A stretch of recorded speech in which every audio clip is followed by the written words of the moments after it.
भिखारी बनकर जहेज मांगे बदल के तेवर जहेज मांगे। अस्सलामु अलैकुम व रहमतुल्लाहि व बरकातुहू।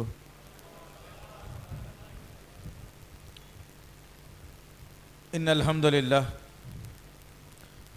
अल्हम्दुलिल्लाहिल्लज़ी नस्तईनुहु व नस्तगफिरुहु व नु'मिनु बिही व नतवक्कलु अलैहि व नऊज़ु बिल्लाहि मिन शुरूरि अनफुसिना व मिन सय्यिआति अमालिना मन यहदियल्लाहु फला मुज़िल्ल लहु व युज़लिलहु फला हादिय लहु व अशहदु अन ला इलाहा इल्लल्लाह व अशहदु अन्ना मुहम्मदन अब्दुहु व रसूलुहु अम्मा बअद फ़इन्ना खैरल हदीस किताबुल्लाह व खैरल हदी हदी मुहम्मद सल्लल्लाहु अलैहि वसल्लम व शर्रल उमूरि मुहदसातुहा व कुल्लु मुहदसतिन बिदअह व कुल्लु बिदअतिन ज़लाला व कुल्लु ज़लालतिन फिन्नार। क़ाल अल्लाहु तआला फ़िल क़ुरआनिल मजीद वल फ़ुरक़ानिल हमीद। अऊज़ु बिल्लाहिस समीइल अलीम मिनश शैतानिर रजीम। क़ुल इन कुन्तुम तुहिब्बुनल्लाह फ़त्तबिऊनी युहब्बिबकुमुल्लाह यग़फ़िर लकुम ज़ुनूबकुम वल्लाहु गफ़ूरुर रहीम। रब्बी इश्रह ली सदरी व यस्सिर ली अमरी वहलुल उक़दतम मिन लिसानी यफ़क़हू क़ौली रब्बि ज़िदनी इल्मा आमीन रब्बल आलमीन। तमाम तारीफ़ें बुज़ुर्ग बड़ाई किब्रियाई उस रब्ब गालिब मौला के लिए जो तमाम जहानों का पालनहार मुदब्बिर मुश्किल कुशा हाजत रवा, जिसकी ज़ात में कोई शिकवा नहीं, जिसकी दानिश में कोई शिकायत नहीं, बर ख़ता से लारैब है। दर्द व सलाम महबत वही किताब हिकमत के मालिक साहिब ताज और मेराज और बुर्राक सल्लल्लाहु अलैहि वसल्लम पर सलाम उस पर के जिसके संग पारों ने गवाही दी, सलाम उस पर के जिसके चांद तारों ने गवाही दी, दरूद उस पर के जिसकी जिंदगी रहमत ही रहमत, दरूद उस पर के जिसका तस्करा आईने इबादत। अल्लाहुम्मा सल्लि अला मुहम्मद व अला आलि मुहम्मद कमा सल्लैता अला इब्राहीम व अला आलि इब्राहीम इन्नका हमीदुम मजीद। अल्लाहुम्मा बारिक अला मुहम्मद व अला आलि मुहम्मद कमा बारकता अला इब्राहीम व अला आलि इब्राहीम इन्नका हमीदुम मजीद।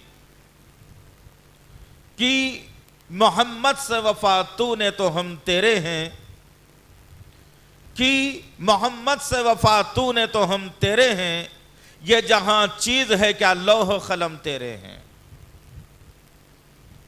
बुजुर्गों और अजीज नौजवान साथियों और पस से पर्दा सुनने वाली इस उम्मत की गयूर खवातीन, अल्लाह का बेपनाह फजल करम एहसान है कि अल्लाह ताला ने मुसलमान घराने में पैदा फरमाया। अल्लाह का एहसान करम फजल है कि अल्लाह ताला ने रब की रुबूबियत, रसूल की रिसालत और फिक्र आखिरत के लिए एक किताब कलामुल्लाह हमें इनायत फरमाई। अल्लाह रब्बुल इज्जत का बेपनाह शुक्र और एहसान है कि अल्लाह ताला ने बेमांगे के मोहम्मद सल्लल्लाहु ताला अलैहि वसल्लम जैसा नबी और रसूल इनायत फरमाया। ऐज़ान मोहतरम और इस उम्मत की गयूर खवातीन, जिस तरह आप तमाम इस बात से बखूबी वाकिफ़ हैं,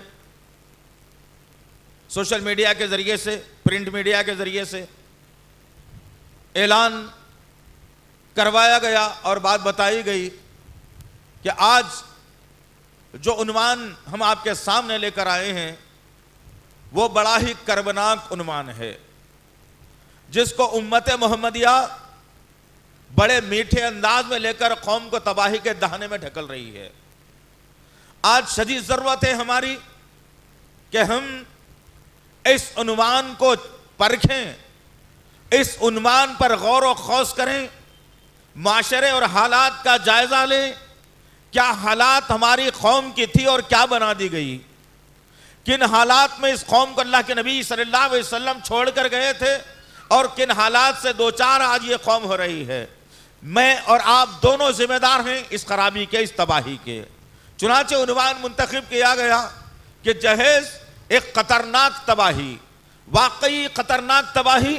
आज इंशाअल्लाह ताला अल्लाह की तौफीक और उसके फजल और करम से आज हम आपके सामने उन वाकयात और उन बातों को रखेंगे जो आपके मेरे शहर में चल रहे हैं, किन बुनियाद पर चल रहे हैं, किन वजूहात की बुनियाद पर चल रहे हैं। मेरी और आपकी जहन शायद उस तरफ ना जाए, मेरी और आपकी सोच शायद उस तरफ ना जाए, इसलिए कि मैं और आप आज इस दुनिया के इतने चहीते बन चुके हैं और अपने दुनिया को इस दिलों के अंदर इतना बसा चुके हैं कि आदमी को खौफ लग रहा है कि कहीं कुछ काम कर बैठूं या कहीं मैं कुछ अमल कर बैठूं या कहीं मैं कोई इस्लामी कामों में आ जाऊं, कहीं मैं किसी की कोई बुरे काम को रोकने की कोशिश करूं तो कहीं मेरे दो निवालों पर फर्क ना पड़ जाए, कहीं मेरी हंसती खेलती जिंदगी परेशान ना हो जाए।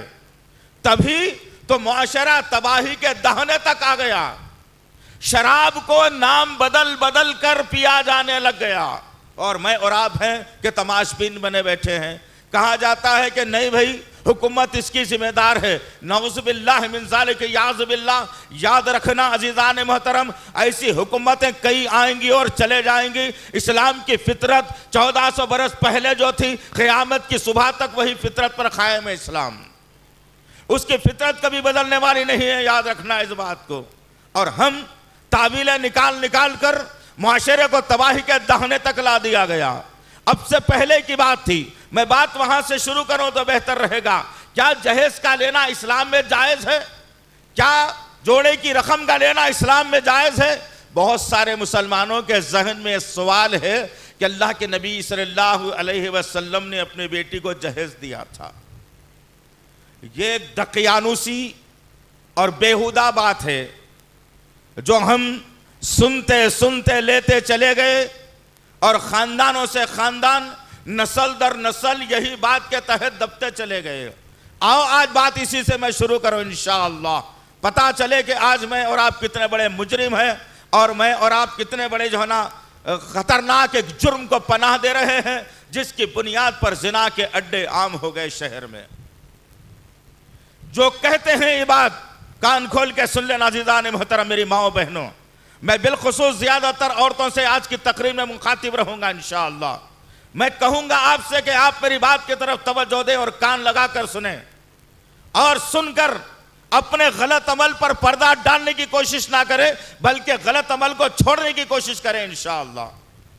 जब गलत अमल खत्म होगा तो अच्छाई कायम होगी और अच्छाई कायम होगी तो अमन और शांति का पैगाम फैलेगा। जब तक बुराई रहेगी, बुराई के जरिए से हम अच्छी बातों को फैला के काबिल नहीं बन सकते। गर्ज कहने का मकसद यह है कि जो लोग ये कहते हैं, जो लोग ये किस्से सुनाते हैं या हम सुनकर अनजान मारते हैं और कहते हैं कि अल्लाह के नबी ने अपनी बेटी के लिए जहेज दिया था, जरा मैं सवाल करूं आपसे कि आप इस्लाम को कितना जानते हैं भाई? मेरी बहनों, आप इस्लाम को कितना जानती हैं? मैं बचपन से सूरह फातिहा पढ़ता हूँ, लेकिन मुझे इय्याका नाबुदु व इय्याका नस्तईन का तर्जुमा नहीं मालूम। मुझे नबी की 13 साल ज़िंदगी के वाक़यात नहीं मालूम। मुझे मदीने की ज़िंदगी कितनी थी नबी की नहीं मालूम। कितने ग़ज़वात में नबी ने हिस्सा लिया था नहीं मालूम। नबी के कितने अज़वाज मुतहरात थी नहीं मालूम। नबी के कितने नवासे नवासियाँ थी वो नहीं मालूम। बस मालूम अगर है तो मेरी नफसानी ख्वाहिशात के मुताबिक जो बात उतर कर आती है उसे ले लूँगा और माशरे में दंदनाते फैला दूंगा। यह मैंने वतीरा और तरीक़ा बना लिया आज, जिसके बुनियाद पर हजारों लाखों बच्चियां आज घरों में सड़ रही है। गैर मुस्लिम साजिशें, गैर मुस्लिम तंजीमें, इस्लाम दुश्मन अनासिर उन्हीं हमारी बहनों की इस्मतों को तार तार करके आज जश्न मना रहे हैं। और मैं हूं कि अपनी हरकतों से बाज नहीं आता। आओ अज़ीज़ान मोहतरम, अल्लाह के नबी सल्लल्लाहु अलैहि वसल्लम ने किस बेटी को जहेज दिया था? ज़ैनब रज़ी अल्लाह तआला अन्हा का निकाह कब हुआ था?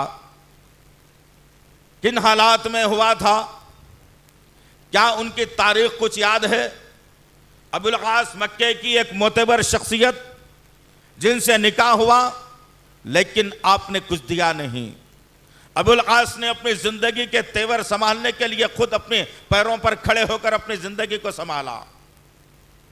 उस्मान बिन अफ्फान रजी अल्लाह तआला अन्हु से दो बेटियों के निकाह हुए। एक कुलसुम रजी अल्लाह तआला अन्हा का, एक रुक़ैया रजी अल्लाह तआला अन्हा का। मुझे जरा तारीख लाकर कभी बता देना, मुझसे भूल चूक अगर होती है तो आप तहकीक करके लाकर बता देना कि अल्लाह के नबी सल्लल्लाहु अलैहि वसल्लम ने रुक़ैया रजी अल्लाह तआला अन्हा का निकाह हुआ तो हजरत उस्मान के निकाह में महर दिया था, वो जहेज दिया था, ये जोड़े की रकम दिया था। या रुक़ैया रजी अल्लाह तआला अन्हा के इंतकाल के बाद कुलसुम रजी अल्लाह तआला अन्हा से जब निकाह हुआ हजरत उस्मान रजी अल्लाह तआला अन्हु का, तो हजरत उस्मान रजी अल्लाह तआला अन्हु ने अल्लाह के नबी से जहेज का मुतालबा किया था और अल्लाह के नबी ने कबूल किया था। और क्या अल्लाह के नबी ने अपनी उस बेटी के लिए जहेज का इंतजाम किया था? मुझे लाकर बता दो, इंशाअल्लाह ताला। आप जिंदगी में कभी लाकर नहीं बता सकेंगे। सारा वक्त आपकी उम्र का गुजार दीजिए इस तहकीक के अंदर, लेकिन आप एक जुमला लाकर नहीं बता सकते कि हाँ। अब आओ, जिस बेटी का तस्करा करते हैं लोग कि फातिमा रजी अल्लाह तआला अन्हा को अल्लाह के नबी सल्लल्लाहु अलैहि वसल्लम ने जहेज दिया था और हजरत अली ने मांगा था, नऊज़ बिल्लाह मिन ज़ालिक याज़ बिल्लाह। ये जो रिवायत है, ये जो बात है, किसी सुन्नी की नहीं हो सकती अजीज़ान मोहतरम। ये राफ़ज़ियों का प्रोपेगेंडा है, ये राफ़ज़ियों की देन है, जिन्होंने मुस्लिम माशरे को तबाह करने के लिए एक नया शोशा मुसलमानों के दरमियान में छोड़ दिया और मुसलमानों के दरमियान में फैला दिया कि फातिमा रजी अल्लाह तआला अन्हा को अल्लाह के नबी सल्लल्लाहु अलैहि वसल्लम ने जहेज दिया था। आओ उस वाक़े को एक मोतेबर किताब के हवाले से मैं रखूं इंशाअल्लाह। सही बुखारी पढ़ना किताबुन निकाह के अंदर, वाक़या आपको खुलकर सामने आ जाएगा। और जो अल्फाज आपने अब तक अपनी जबान से निकाले हों वो अल्फाज आपको वापस लेने पर मजबूर होना पड़ेगा। जिस वक्त हजरत अली रजी अल्लाह तआला अन्हु से फातिमा रजी अल्लाह तआला अन्हा का निकाह तय हुआ, अल्लाह के नबी सल्लल्लाहु अलैहि वसल्लम ने हजरत अली को बुलवाया और कहा, ऐ अली, तुम्हारे पास महर में देने के लिए क्या है? अल्लाहु अकबर। सबसे पहला सवाल तो होने वाले नौशा दुल्हा से अल्लाह के नबी ने किया और कहा, तुम्हारे पास महर में देने के लिए क्या है? अल्लाहु अकबर। जो लोग कहते हैं कि जो है ना अल्लाह के नबी ने अपने बेटी को जहेज दिया था, यह झूठी और खतरनाक बात है, अल्लाह के नबी पर बहुतान बांधने वाली बात है। आओ इसी वाक़े को और आगे बढ़ाऊं। हजरत अली रजी अल्लाह तआला अन्हु ने कहा कि या रसूल अल्लाह, मेरे पास देने के लिए तो कुछ नहीं है, लेकिन जो ज़िरा मेरे पास मौजूद है, जो घोड़े पर बैठकर मैं सफ़र करता हूँ, वह ज़िरा मेरे पास मौजूद है, मैं उसे बाज़ार में बेच कर आता हूँ, उससे जो रकम आएगी महर के लिए रकम निकालूंगा और अपनी ज़िंदगी गुजारने का कुछ सामान भी उसके ज़रिए से ला लूँगा। अल्लाहु अकबर। अली रज़ी अल्लाह तआला अन्हु अपने हाथ में ज़िरा को पकड़े हुए हैं, बाज़ार का रुख कर रहे हैं, बाज़ार की तरफ जा रहे हैं। उस्मान बिन अफ़्फ़ान रज़ी अल्लाह तआला अन्हु से मुलाकात हुई। उस्मान रज़ी अल्लाह तआला अन्हु ने अली रज़ी अल्लाह तआला अन्हु से पूछा, भाई अली किधर का रुख है और हाथ में ज़िरा पकड़ कर जा रहे हो, मामला क्या है? हजरत अली रजी अल्लाह तआला अन्हु ने कहा, क्या बोल रहा हूँ भाई, की बेटी से निकाह तय हुआ है और महर में देने के लिए कुछ नहीं है, ये ज़िरा बाज़ार में बेचकर आ रहा हूँ और ये बाज़ार में बेचकर ज़िरा जो भी रकम आएगी उसमें महर भी दूंगा, अपनी ज़िंदगी के गुजारने के गुजारना सामान को खरीदने वाला हूँ। उस्मान बिन अफ़्फ़ान रजी अल्लाह तआला अन्हु ने कहा, अली, इसको बाजार में बेचने से बेहतर है कि अपने भाई को बेच डालो, क्या मुझे ऐसे सौदा कर लोगे? उस्मान बिन अफ़्फ़ान रज़ी अल्लाह तआला के सवाल पर अली रज़ी अल्लाह तआला अन्हु ने कहा, हाँ, वो बाजार में बेचना क्या है, आपको बेचना क्या है, इसकी इतनी कीमत है, दो और खरीद लो।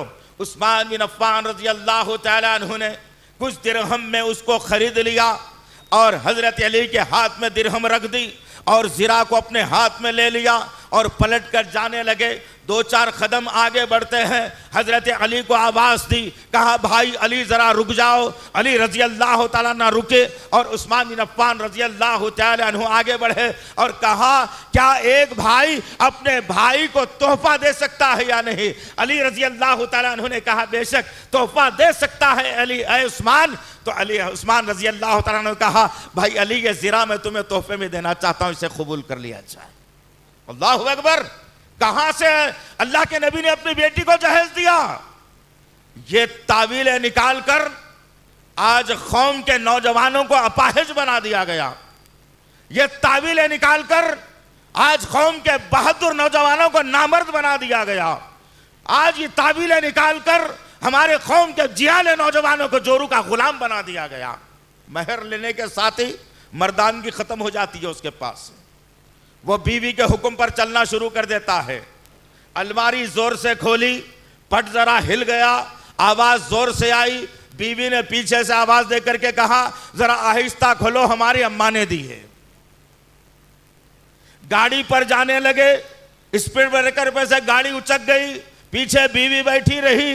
बीवी को धक्का लग गया, कमर में कोनी मार के कहती है कि आहिस्ता चलाओ, बाबा दिए सो है। ये हालात सुनते सुनते मर्द आदमी जनाना बन जाता है और आज सारी की सारी कौम को हम लोग जनखा बना दिया, जैसा नज़्म में है हमने अभी अभी सुन करके आए। बचना है अजीज़ान मोहतरम, बचाना है अजीज़ान मोहतरम। यह खतरनाक फितने को खत्म करने का अज़्म लेना है अजीज़ान मोहतरम। सुनकर अगर चले जाएंगे तो ऐसे 1000 तकरीर भी कोई काम नहीं आने वाली है। एजिटेशन करना पड़ेगा, मुखालिफत में जमा होना पड़ेगा, नारेबाजी करना पड़ेगा, इलाके इलाके मोहल्ले मोहल्ले फिरना पड़ेगा, खानदानों खानदानों सोसाइटियों तक बात को पहुंचाना पड़ेगा। तब कहीं जाकर दूसरा जनरेशन जो हमारा आएगा वह बगैर जहेज के शादी के लिए काबिल हो जाएगा इंशाअल्लाह ताला। जरूरत है अज़ीज़ान मोहतरम। अब जिस खुतबे के लिए मैंने जिस आयत का इंतखाब किया है, मैं अभी बैठे बैठे सोच रहा था कि खुतबे मसनूना के बाद जो आयतें खुतबे निकाह में पढ़ी जाती हैं उन्हीं आयतों का इंतखाब करूं और उन्हीं आयतों को आपके सामने रखूं। लेकिन अल्लाह ने मेरे दिल को खोला, जहन को खोला और मैं सोचने लगा कि नहीं, इस कौम को नबी की मोहब्बत से सरशार कर दिया जाए, इस कौम को नबी की मोहब्बत में गर्क कर दिया जाए, इस कौम के दिलों के अंदर नबी की मोहब्बत पायबस बिठा दी जाए ताकि यह कौम हमेशा नबी की मोहब्बत से सरशार होकर बुराई के खात्मे के लिए लड़ने वाली बन जाए इंशाअल्लाह ताला। उम्मीद करता हूं कि आज की इस नशिस्त में हम जरूर जज्बा लेकर के उठेंगे इंशाअल्लाह। सूरह आल इमरान सूरह नंबर 3 आयत नंबर 31 के अंदर अल्लाह रब्बुल इज्जत ने एक जबरदस्त बात कही। उसी आयत को मैंने आज खुतबा मसनूना के बाद आपके सामने रखने की जुर्रत किया हूं। इस आयत में अल्लाह रब्बुल इज्जत कह रहा है कुल इन कुंतुम तुहिब्बुनल्लाह। अल्लाहु अकबर।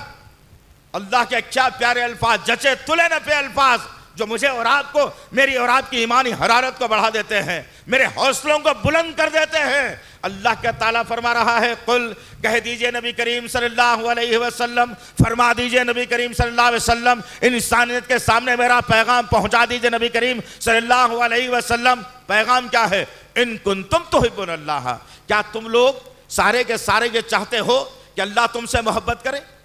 अगर मैं सवाल करूं आपसे, भाई यहां बैठने वाले सारे अहबाब बताओ क्या अल्लाह तुमसे मोहब्बत करे या नहीं करे, तो तमाम के तमाम मर्दों खवातीन ये हाथ उठाकर आवाजें बुलंद करके कहेंगे कि हाँ अल्लाह हमसे जरूर मोहब्बत करे, क्यों ना करे, हम भी अल्लाह से मोहब्बत करें और अल्लाह हमसे मोहब्बत कर ले। अल्लाह यही फरमा रहा है कुल इन कुंतुम तुहिब्बुनल्लाह, कह दीजिए नबी करीम सल्लल्लाहु अलैहि वसल्लम, इन लोगों से पूछ लीजिए नबी करीम सल्लल्लाहु अलैहि वसल्लम, क्या तुम चाहते हो कि अल्लाह तुमसे मोहब्बत करे? तो लोग कहेंगे कि हाँ। तो लोगों के ऊपर एक सवालिया निशान रखिए, फत्तबिऊनी युहब्बुकुमुल्लाह। तो तुम्हारे लिए लाजिम और मलजूम है कि तीसरे चौथे पांचवें की बात नहीं बल्कि अल्लाह और उसके रसूल की बात पर इत्तेफा कर लिया जाए।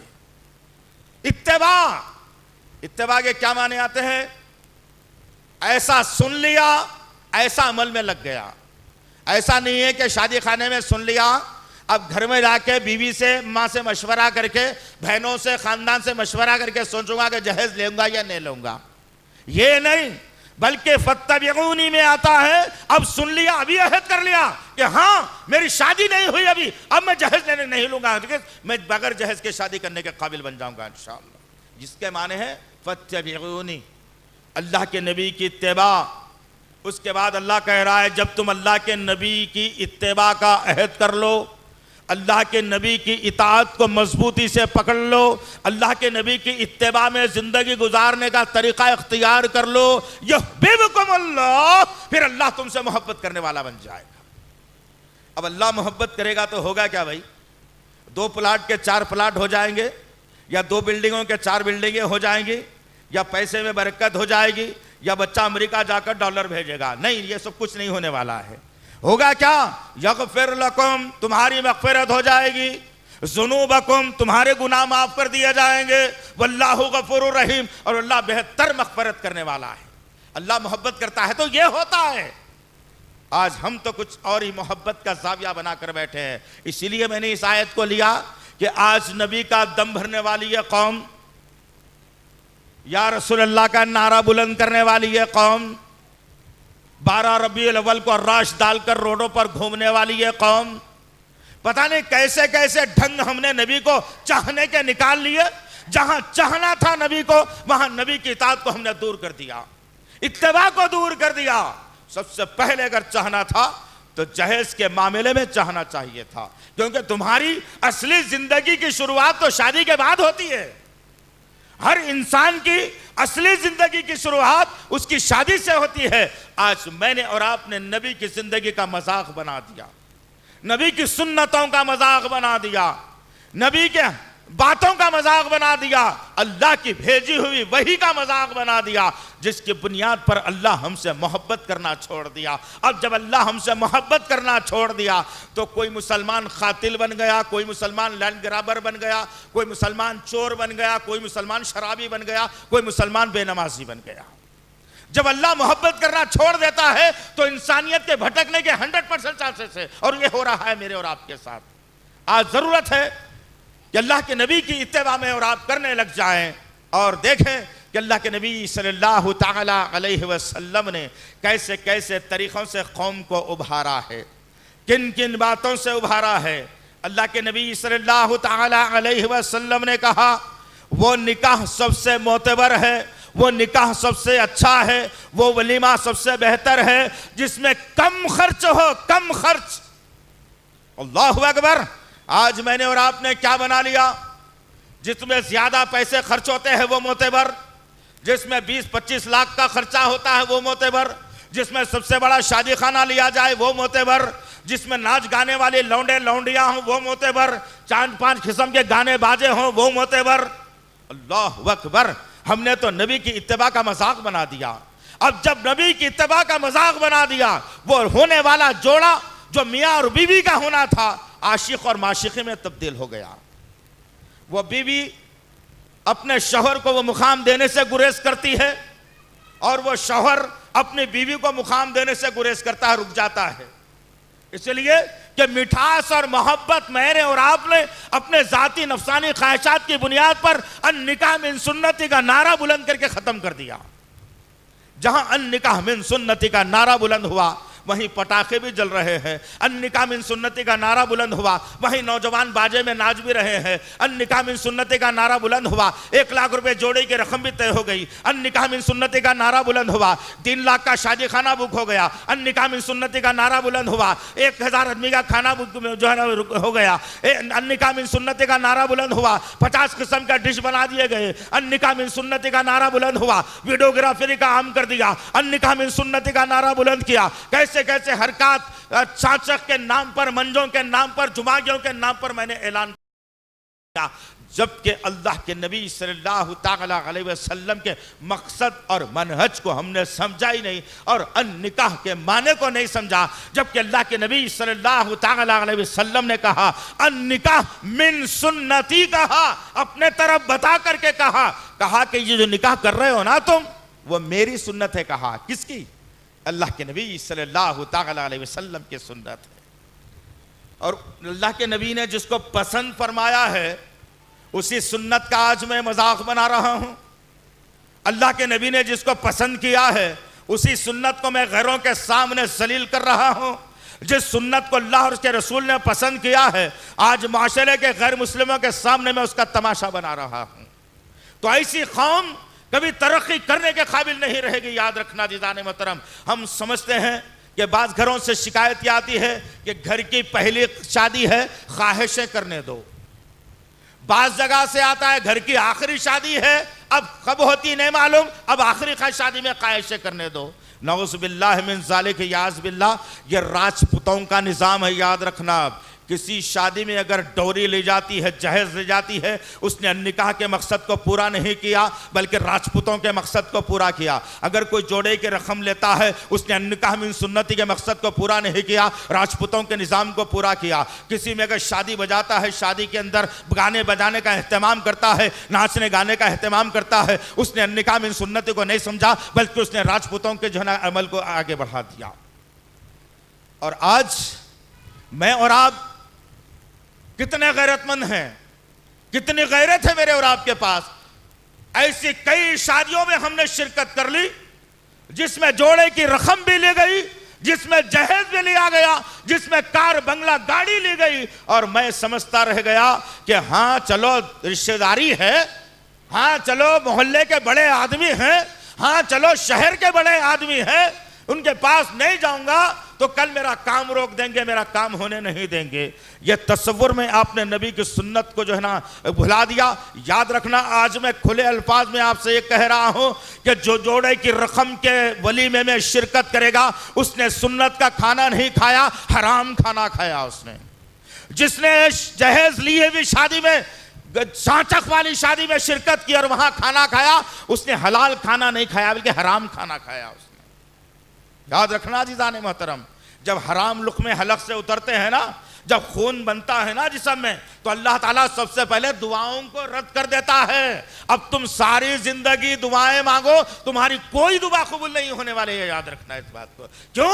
कि हमने हराम लुक़्मों को जगह दी। मेरी माओ बहनों, तुम जरा गौर से सुनना मेरी आज की बातों को। इंशाअल्लाह शायद कि हमारे अंदर कुछ गैरत पैदा हो जाए और हम कुछ अच्छे अमल करने के काबिल बन जाए, और ये मज़मूम जो हरकत हमारे खिलाफ हो रही है, इसमें ख़त्म करने के काबिल बन जाए। ज़रा सोचो तो सही, जिस कुरान ने क्या कहा सूरह निसा की आयत नंबर 4 में, अल्लाह रब्बुल इज्जत ने जहेज लेने की बात नहीं की, जहेज देने की बात की। जहेज देने से पहले, जहेज देने से पहले महर देने की अल्लाह ने बात की। और अल्लाह कह रहा है कि जो मर्द निकाह करने के काबिल हैं, जो मर्द निकाह करने वाले हैं, जिनका निकाह हो रहा है, उसको चाहिए कि अपनी होने वाली बीवी को नगद महर देकर के अपने निकाह में लाए। किसका हुक्म था भाई? अल्लाह रब्बुल इज्जत वहदहु ला शरीक लहू का, खालिक कायनात, मालिक अर्ज़ व समा का पैगाम दिल नशी था, जो नबी करीम सल्लल्लाहु ताला अलैहि वसल्लम के क़ल्ब अथर पर नुज़ूल हुई ये आयत। और फरमाया गया, नबी बता दो जितने निकाह करने वाले लोग हैं, इन लोगों को समझा दो, इन लोगों को कि जब तुम निकाह करने की आरज़ू रखते हो, निकाह के लिए तुम तैयार होते हो, तो लड़की वाले के बाप पर 1 रुपये का खर्चा मत डालो, लड़की वाले से खाने का मुतालबा मत करो, लड़की वाले से जूते चप्पलों का मुतालबा मत करो, लड़की वालों से कपड़ों का मुतालबा मत करो, लड़की वालों से सोने का मुतालबा मत करो। वो तुम्हारी बहू बनकर आ रही है, वो तुम्हारी शरीके हयात बनकर आ रही है, वो तुम्हारी जिंदगी का एक मिशन बनकर आ रही है। अब तुम पर जिम्मेदारी आयद होती है ये मर्द कि अपनी बीवी होने वाली के लिए नकद महर तैयार रख। किसकी बात मानेंगे भाई? ना औलिया की बात मानते, ना सालेहीन की बात मानते, ना बुजुर्गाने दीन की बात मानते, ना नबी की बात मानते, ना अल्लाह की बात मानते, किसी की नहीं मानते। मानते उसकी मानते जो नुकसान पहुंचाने वाला है, जो इस्लाम से खारिज कर देने वाला है, जो हमारा अड़ियल दुश्मन है, उसकी बात को मानकर मैं और आप जिंदगी गुजारते हैं। जिसकी बुनियाद पर आज हमने महर का वो तमाशा कर दिया कि आओ जरा एक झलक तुमको बताता चलूं कि आज क्या हो रहा है हमारे साथ। और फिर वो हमारी लड़कियां जिनके मांग के बाल सफ़ेद होने आ रहे हैं, वो लड़कियां आज क्या कर रही हैं, ज़रा शहर का जायज़ा भी तुम्हें दिलवा दो इंशाअल्लाह ताला। आज देख करके जाओ अज़ीज़ाने मोहतरम। अल्लाह ने कहा कि निकाह करना चाहते हो तो महर को नगद रखो, फिर निकाह की जो है ना तारीख मुकर्रर करो। लेकिन आज मैं क्या करता हूं भाई, उसूल बताया गया, लेके जाओ आज ये उसूल इंशाअल्लाह। जितने माँ बाप यहां बैठे हैं, जितने बड़े भाई यहां बैठे हैं और जितने नौजवान यहां बैठे हैं, अल्लाह के नबी सल्लल्लाहु ताला अलैहि वसल्लम ने उसूल बताया है हर चीज का, तरीका बताया है हर चीज का, जिसके ज़िमन में आज यही बातें रखी जाएंगी इंशाअल्लाह। जिसको छोड़कर मैं कभी सुरखुरो हो नहीं सकता, याद रखो इस बात को। जिसको छोड़कर मैं अपनी जिंदगी में ठंडक ला नहीं सकता। मेरी बीवी मेरी मुतीअ फरमाबरदार बन नहीं सकती, मेरी औलाद मेरी चाहने वाली नहीं बन सकती, जब तक कि मैं अल्लाह और उसके रसूल का चाहने वाला ना बन जाऊं। अल्लाह के नबी सल्लल्लाहु ताला अलैहि वसल्लम पर जिन आयतों का नुज़ूल हुआ, सूरह बकरा में बता दिया गया, सूरत निसा में बता दिया गया, सूरत तलाक़ में बता दिया गया। पढ़ने की ज़रूरत है जीज़ान मोहतरम। BSc पढ़ लिया, MBA पढ़ लिया, B.Ed पढ़ लिया, डबल B.Ed पढ़ लिया, फलाना पढ़ लिया, वो ऑक्सफोर्ड यूनिवर्सिटी में पढ़ लिया, MBA वो फलाना बन गया, वो बन गया, ये बन गया, पता नहीं क्या क्या बन गया, नहीं मालूम है। लेकिन पढ़ने नहीं आता तो कुरान पढ़ने नहीं आता, पढ़ने नहीं आता तो कुरान नहीं मालूम, कलमे का मफहूम नहीं मालूम, नबी की सीरत मुबारका नहीं मालूम, तभी तो कौम भटक करके रह गई। आज शदीद ज़रूरत है मेरी और आपकी। अल्लाह के नबी सल्लल्लाहु ताला अलैहि वसल्लम ने उसूल बताया निकाह करने के। मेरी माओ बहनों, तुम ज़्यादा सुनना मेरी बात को, और इंशाअल्लाह जो नबी की मोहब्बत हमारे सीनों में दबी हुई है, उस मोहब्बत को उजागर करना है, उस मोहब्बत को अमली जामा पहनाना है, उस मोहब्बत को अमली जामा पहनाकर माशरे में उस अमल को दंदनाते हुए जो है ना पेश करना है, जिसके ज़रिए से हमारे घरों में सुकून और अमन, शांति और भलाई का पैगाम पहुँच सके। अल्लाह के नबी सल्लल्लाहु ताला अलैहि वसल्लम निकाह के उसूल फरमाते हैं और बताते हैं और कहते हैं अल्लाह के नबी सल्लल्लाहु अलैहि वसल्लम कि जब कोई लड़का निकाह करना चाहता है, कोई लड़की का जवान हो गई है, निकाह करना चाहती है माँ बाप, तो लड़की को जब देखने की बारी आएगी तो अल्लाह के नबी सल्लल्लाहु अलैहि वसल्लम फरमाते हैं कि लड़के को अपने साथ में ले जाओ और उसकी होने वाली बीवी को एक नजर उसे बता दो। दोनों एक नजर एक दूसरे को देखेंगे। अल्लाह के नबी सल्लल्लाहु अलैहि वसल्लम कहते हैं जब दोनों की निगाहें आपस में मिलती हैं तो अल्लाह ताला आसमान से रहमत का नुज़ूल कर देता है, जो सारी जिंदगी उनके लिए काम आता है। आज क्या मामला है भाई, अल्लाह के नबी की सुन्नत के खिलाफ काम ये होता है, बच्चा इंग्लैंड में है, बच्चा ऑस्ट्रेलिया में है, बच्चा अमेरिका में है, बच्चा दुबई में है, बच्चा सऊदी अरब में है। अब उसके लिए यहां ढूंढने निकल रहे हैं बच्ची। अब देख रही कौन भाई, देख रहे हैं कौन है भाई, खानदान की कोई भी एक चंडाल चौकड़ी रहती है उसको ले जाते, जो ऐसी ऐसी बातें करने में, इधर उधर देखने में माहिर रहती। इस्लाम नहीं मालूम, सही सच्ची अम्मा आयशा से मोहब्बत नहीं मालूम, लेकिन बातें बड़ी चर्ब की करती है, जरा चालाक रहती है। अब सोचते हैं कि हाँ इसे ले जाया जाए तो सही खुलाई खुल करके सामने आ जाएगी। अब ये चंडाल चौकड़ी निकली और लोगों के घरों के पास गई डाका डालने के लिए। इरादा यही रहता है कि बाहर से पहले जायजा लिया जाता है, दरवाजा कैसा है, दीवारें कैसी है, बिल्डिंग कैसी है, घर में कार है या नहीं है। ससुरे साहब पहले क्या करते थे और अब क्या कर रहे हैं, साले कितने बाहर है, तमाम का तमाम जायजा पहले से ही शैतानिया ज़हन के अंदर, पहले से यह फिक्र। अस्तग़फिरुल्लाह रब्बी, नबी की सुन्नत का मजाक बना दिया तुमने। सोच और विचार में तब्दीली लाना बेहद ज़रूरी है। अब जब लड़की को देखने जाएंगे तो लड़की के हथेलियाँ देखेंगे, लड़की के पिंजड़ियाँ देखेंगे, लड़की के तलवे देखेंगे। तलवों के बीच में अगर ज़रा सी सांद है तो बहुत अच्छी बात है, तलवे अगर ज़मीन से लगे हुए रहे तो पुट्टे को चाट लेती, इन्हें नहीं करना। ये कहाँ का उसूल है मेरे भाई, ये कहाँ का उसूल है, ज़रा गौर करो। तुम नबी की सुन्नत का मजाक बना रहे हो, तुम तबाही का दरवाज़ा खोल रहे हो, तुम ये तबाही के दहने पर ला दिया कौम को। आज बनाने की जिम्मेदारी, तख्लीक की जिम्मेदारी किसी और की नहीं थी। अल्लाह ने सूरह 3 में वाज़ेह कर दिया, लक़द खलक़नल इंसान फ़ी अहसन तक़वीम। मर्दों और औरतों, काले और गोरों, मोटे और दुबलों, नकटे और चपटों, गोरे और कालों, लंबे और गिड्डों को पैदा करना हमारी जिम्मेदारी बोले अल्लाह ताला। अब तुम किसी लड़की को देखने जा रही हो और जाने वाली कौन है भाई, कोई हिजड़ा तो नहीं होता, कोई मर्द में भी नहीं होता, जाने वाली भी औरत है, देखने वाली भी औरत है, इल्जाम लगाने वाली भी औरत है। अब लाके थोक ठिकरा लगला दिया जाता, बच्चे को जरा पसंद नहीं आ रही, नौज़बिल्लाह से मत बोलो आप। मैं इस नौजवानों में से अगर खड़ा करके पूछूं तुम शादी करना चाहते हो, लड़की है तो अभी हाँ कह देगा इंशाअल्लाह, जरूर तैयार होंगे ये लोग। लेकिन हमारी गैरत कहाँ चली गई पता नहीं है। अब लड़की को सारा देख लिया, बाल देख लिए, दांत देख लिए, आंखें देख ली, कान देख लिया, पेशानी देख ली।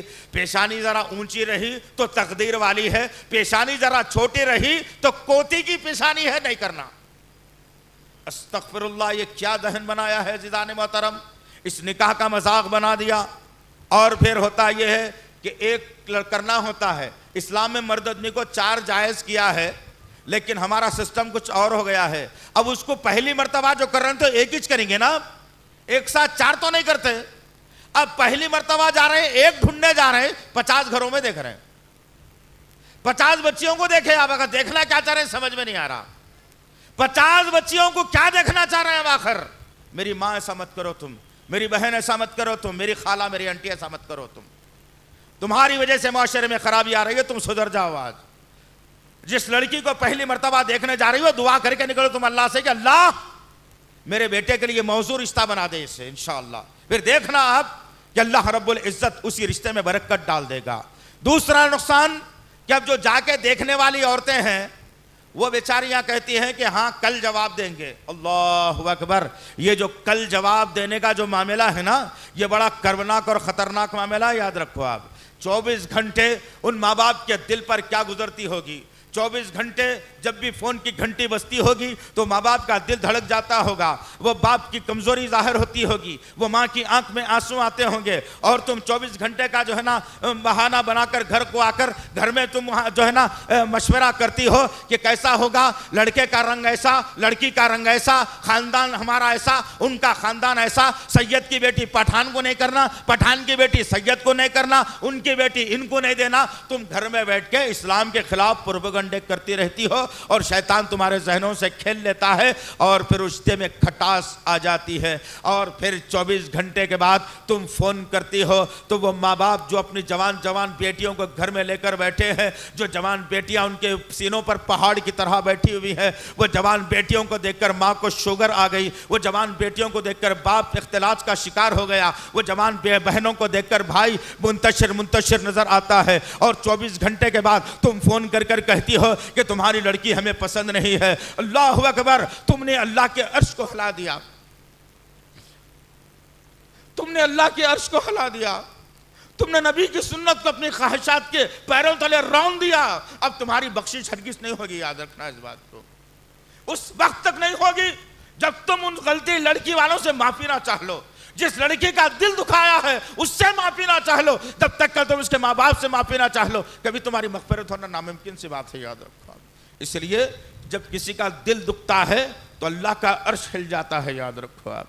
और होता यही है, अब जहां पर यह मामला दरपेश आ गया कि लड़की की नाक का बहाना बनाकर रिश्ता तोड़ दिया, कानों का बहाना बनाकर रिश्ता तोड़ दिया, रंग का बहाना बनाकर रिश्ता तोड़ दिया, खत का बहाना बनाकर रिश्ता तोड़ दिया, बालों का बहाना बनाकर रिश्ता तोड़ दिया, कहीं तालीम को मेयार बनाकर रिश्ता तोड़ दिया। हर जगह हमारा आलम तो यही चलता जा रहा है। और एक जगह जहां कहीं रिश्ता हुआ तो उसकी फोटो लेकर नौशा को अमेरिका भेजा जा रहा है, ऑस्ट्रेलिया, इंग्लैंड भेजा जा रहा है। जरा गौर करो, क्या तस्वीरें सच बोलती हैं? क्या तस्वीरें सच्चाई का पैगाम दे सकती हैं? नहीं दे सकती। अजीजान मोहतरम, तुमको कोई इख्तियार नहीं है कि अपने बेटे की जिंदगी बसाने के लिए तुम खुद अपनी आंखों से जो है ना जो होने वाली बच्ची का मुजाहरा करो, बल्कि अल्लाह के नबी का हुक्म यह बताया गया है कि वो लड़का अपनी आंखों से देखे अपनी होने वाली बीवी को, तभी तो रिश्ता तय होकर के आता है। याद रखो आप, गलतियों पर गलतियां हम कर देते हैं। अब जब तय हो गया रिश्ता, अब तय हो गया, तय होने के साथ ही खुशी का माहौल हुआ। आपने फोन किया बड़ी मोतबरी शान के साथ कि हाँ भाई एहसान कर रहे हैं आपके ऊपर कि आपकी लड़की को पसंद कर रहे हैं। अल्लाहु अकबर, अंदाज तो यही होता है कि आपकी लड़की को पसंद कर रहे हैं, एहसान कर रहे हैं आपके ऊपर हम। अब चलो तैयार हो जाओ, अब जितनी कमाई बाप ने कमाई थी, जितनी कमाई भाइयों ने कमाई थी, जितनी कमाई जमा करके तुम रखे थे, लुटाने के लिए तैयार हो जाओ। और फिर रिश्ता तैयार होता है, कबूलियत का पैगाम आता है, घर में खुशी का माहौल चलता है, और फिर कोई ना कोई एक दलाल इस कौम का एक चिट्ठी लेकर उस लड़की के घर पर पहुंच जाता है। और चिट्ठी में होता क्या है, कोई खुशी की बात नहीं होती, कोई ऐसी बात नहीं होती जिससे लड़की के दिल जो ना फूलो ना समाए, जिसके ज़रिए से माँ बाप की बीमारियां दूर हो जाए, बल्कि जैसे ही चिट्ठी वह खुलती है, चिट्ठी के ऊपर सबसे पहले लिखा होता है कि कुरान मजीद, अल्लाह अकबर। दूसरा जुमला होता है जाए नमाज। अब ये दो चीजों को छोड़कर तीसरे नंबर पर होता है 5 लाख जोड़े की रकम। अरे मांगना ही है भाई, चौरस्ते बहुत सारे खाली हैं, आओ मैदान में, अच्छी ड्रेसिंग पहन के भी मांग सकते हैं आप। ये मांगना कौन सा जरूरी है? ये मांगना हराम मांगना हो गया आपका। ये किसी को तकलीफ देके मांगना ही हराम है आपका। इंटरनेशनल फकीर कहा जाता है इसे, स्टेटस वाला फकीर कहा जाता है इसे, खानदानी फकीर कहा जाता है इसे। क्योंकि मांगना किसकी जिम्मेदारी है भाई? मांगता कौन है? जिसके पास कुछ ना हो, फकीर और मोहताज खल्लाश हो, वही आदमी मांगता है। अब जिसके पास सब कुछ हो, मांगने की क्यों जरूरी है भाई? देने के काबिल है वो तो। गर्ज कहने का मकसद ये है, अब ऐसा महसूस होता है उस चिट्ठी को देखने के बाद कि हम कुरान को भी नहीं मानते, हदीस को भी नहीं मानते, नमाज को भी नहीं मानते, अल्लाह रसूल को भी नहीं मानते, जाओ। लेकिन लिखा तो कुरान को है। पता ये चलता है कि बेचारा अपनी जिंदगी में पैसों से खरीद के इतने कुराना खरीद लिया, और इतने कुराना पढ़ के औराख उसके फट गए, अब ससुराल की आई तो पढ़ने वाला है नहीं। या तो ऐसा महसूस होता कि जानिमाज ससुराल वाले दिए तो नमाज शुरू करूंगा मैं, बगैर ससुराल वालों की जानिमाज की नमाज तो मैं नहीं पढ़ूंगा भाई। अब होता क्या है, अब जानिमाज भी ले लिया, कुरान मजीद भी ले लिया, अब बचा क्या नीचे? 5 लाख जोड़े की रकम। अल्लाह अकबर। यहीं से तबाही का दहना शुरू होता है, याद रखना। यही वह तबाही का सबसे बड़ा जरिया है कि जिसके जरिए से मैं और आज तबाह होकर के कौम का तमाशा बना दिया आज।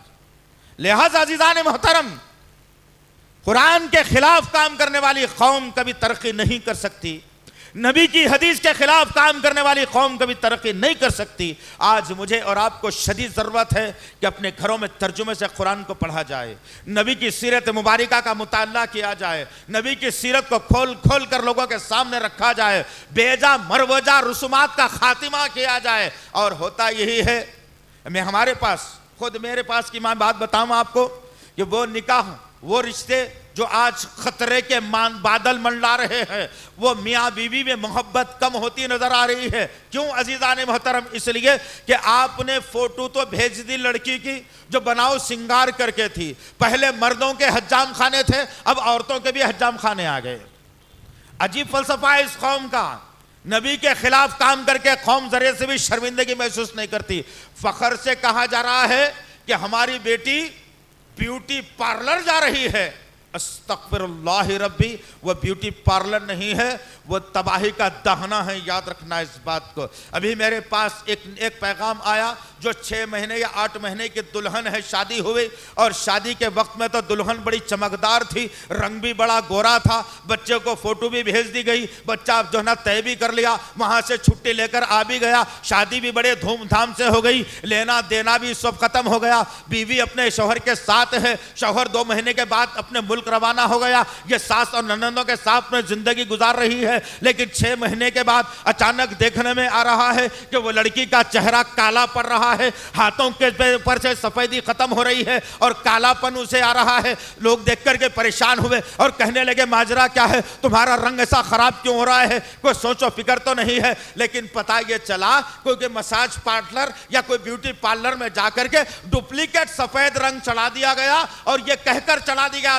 20-25-50 हजार रुपए लेकर कि अब ये रंग तुम्हारी बेटी से नहीं उतरेगा, ये काला ही रहेगा। लेकिन खुदा की कुदरत में कोई मदाखिलत अगर करता है तो दुनिया में भी जलील हो गए और आखिरत में भी जलील हो गए। उसको डुप्लीकेट खूबसूरत तुम बना करके किसी के हवाले तो कर दिया धोखा दे करके, वही धोखा तुम्हारे गले में पड़ रहा है। और वही फिर वो काली फोटो लेकर लड़के को रवाना कर दिया गया और कहा गया कि बेटा वो रंग जो था तुम्हारी बीवी का डुप्लीकेट था, हम तो समझे नहीं कि वही ओरिजिनल है, हमने तो देखा ही नहीं क्या मामला था। अब वो रंग छट रहा है और वो रंग छट करके असली रंग बाहर आ रहा है। लड़के ने कहा कि मैं ऐसे धोखा देने वालों को अपनी जिंदगी में नहीं रख सकता, उससे कहो कि या तो ये खुला ले ले या तो मैं इसे तलाक देने के लिए तैयार हूं। क्या जायज किया भाई निकाह के नाम पर? क्या जायज किया आपने निकाह के नाम पर?